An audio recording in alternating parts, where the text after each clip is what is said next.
De esta manera le damos la bienvenida a Dolores Echeverre, que está en línea. Buen día, Dolores. Flor Torres, Brian Borra, Maxi Ahumada, te saludamos desde Cinece Radio. ¿Cómo estás? Hola, buenos días.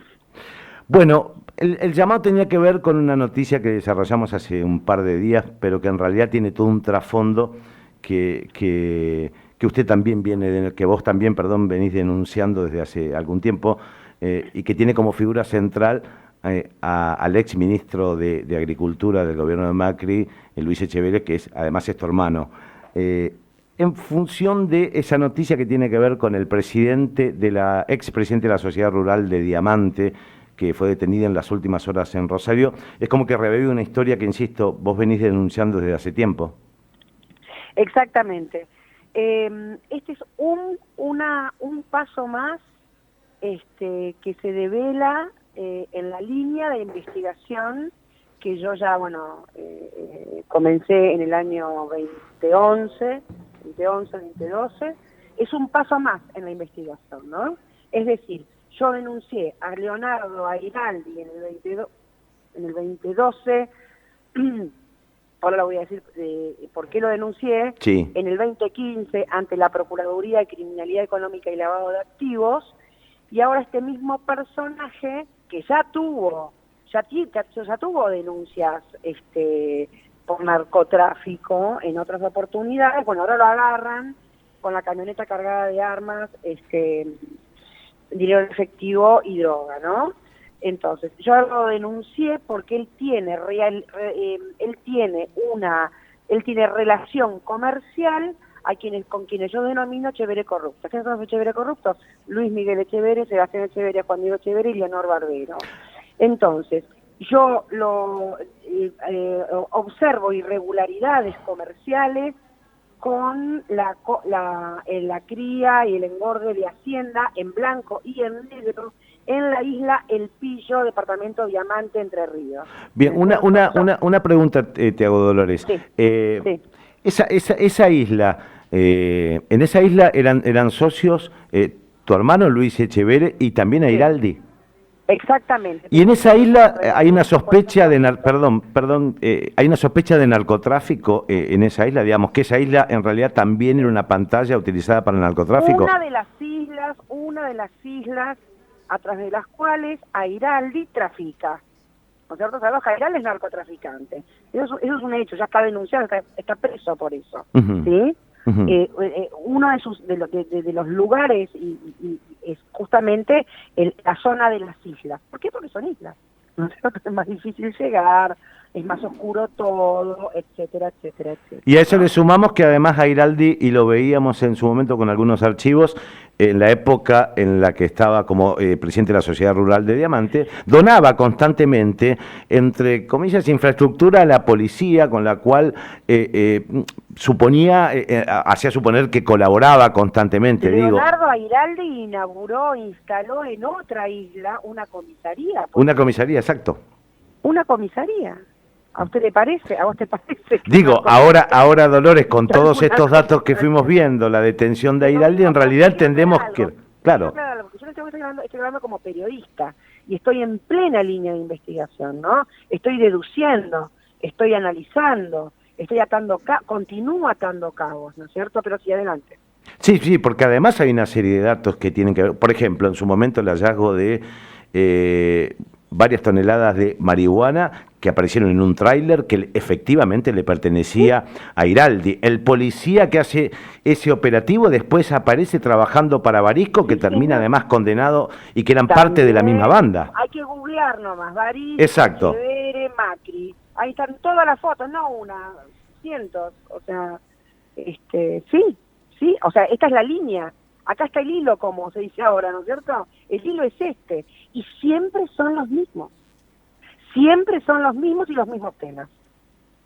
Ahora, hasta ahora Airaldi había podido gambetear la falta de profundización judicial, digo, porque en el escándalo Barisco ya había escuchas telefónicas, ya se hablaba de una entrega en un campo en donde Celis termina llevando adelante una mexicaneada, ya se habla de un cargamento de droga que no se había pagado y que por eso Airaldi necesitaba el dinero. Es decir, todo esto parece.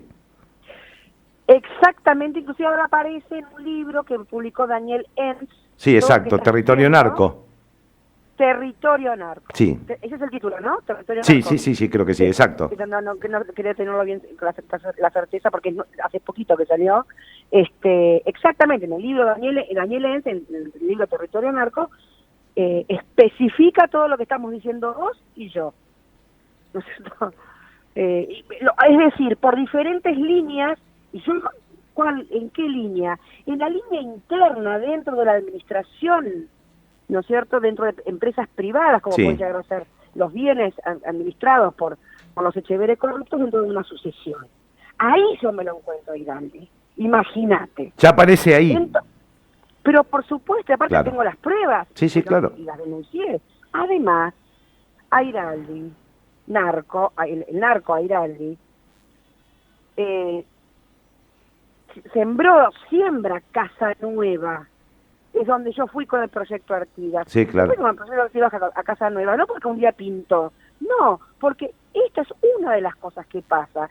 Siembra esa tierra un narcotraficante.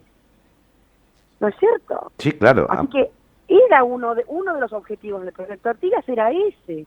Estemos en este momento, vos y yo, hablando de esto y seguimos atando cabos y descubriendo y develando. Una pregunta más de tipo personal. Uno se centra en la figura de Luis Echeverre porque como periodista ha tenido exposición pública desde ese lugar y además ha sido ministro, entonces no en el resto de los Echeverre, pero te quiero hacer esta pregunta. Digo, en la crianza de una familia, ¿cuándo te diste cuenta que tu hermano iba a ser como es? ¿O en realidad te sorprendió? ¿Cuándo viste eso de tu hermano específicamente? No, esto, bueno, obviamente me estás haciendo una muy buena pregunta, haciendo inclusive esto en la línea de la perspectiva de género, ¿no? Ellos fueron empoderados, no solamente Luis Miguel Echeverre, sino mis otros dos hermanos varones, empoderados para justamente abordar la administración y ni dejarme afuera por el solo hecho de ser mujer. Claro, justamente es lo que percibió el fiscal Federico Delgado y ratificó el juez Rafecas cuando observa el caso y lo investiga en Comodoro Pi, ¿no es cierto? Una investigación profunda, la que nunca hizo Entre Ríos, y llega a la conclusión y dictamina a través de un dictamen de 50 páginas, acá hay violencia económica y extorsión, que es el artículo 5, inciso cuarto, de la ley 6.485 de violencia contra la mujer. Claro, esa cultura en el campo está mucho más arraigada, entonces era como que, que la mujer no puede manejar un campo, esto es cosa de hombre, esto lo hacemos nosotros. Han subestimado y conmigo no señor. Bien. Voy a hacer todo lo posible hasta que esto quede en orden. Y te agrego un dato más a esta pregunta en realidad. Te traslado 10, 15 años atrás. ¿Cuándo te diste cuenta que Luis en realidad iba a ser un trucho? Cuando yo fui a la expediente de la sucesión y vi, confirmé mi firma falsificada en un documento en el que ellos asumen de facto, toman de facto la administración de la sucesión. Esta, dije, no es mi firma. ¿Y te sorprendió? Pero más que me sorprendió, fue una traición. ¿Que no la esperabas? Por supuesto, yo no fui a buscar eso, yo fui a ver cómo estaban los primeros pasos de la sucesión. Claro. Y cuando observo eso, ahí dije, no, esto no, ¿cuántas cosas más habrán sido firmadas sin mi consentimiento? ¿No es cierto? Es más, ahí sentí el peligro de que yo están utilizando mi firma para qué otras cosas más también. Bien, la última sí, cómo no. Te entiendo. La última pregunta que te quería hacer. Echeverre, digamos, a partir de su poder, es parte del Círculo Rojo, tiene vinculación con medios de comunicación, tiene vinculación obviamente con las entidades del campo, etcétera, etcétera. A partir de ahí, ¿esto de alguna manera hace que él esté blindado fundamentalmente en Entre Ríos? ¿Blindado mediáticamente? Nadie se anima a meterse. Digo, la justicia nunca lo citó en nada. Antes nadie se animaba. Luego del proyecto Artigas, luego de Casa Nueva, el Banco Central de la República Argentina lo multó con $500.000. Si bien es una friolera de dinero, tendría que haber sido 10 veces más, pero bueno, por evasión, por defraudación cambiaria. Bien. por ejemplo. Bien. También fueron llamados indagatorias por el vaciamiento del diario, que nunca habían sido llamados indagatorias. Bien. Por ejemplo. Bien. Entonces vos me decís, están cambiando las cosas.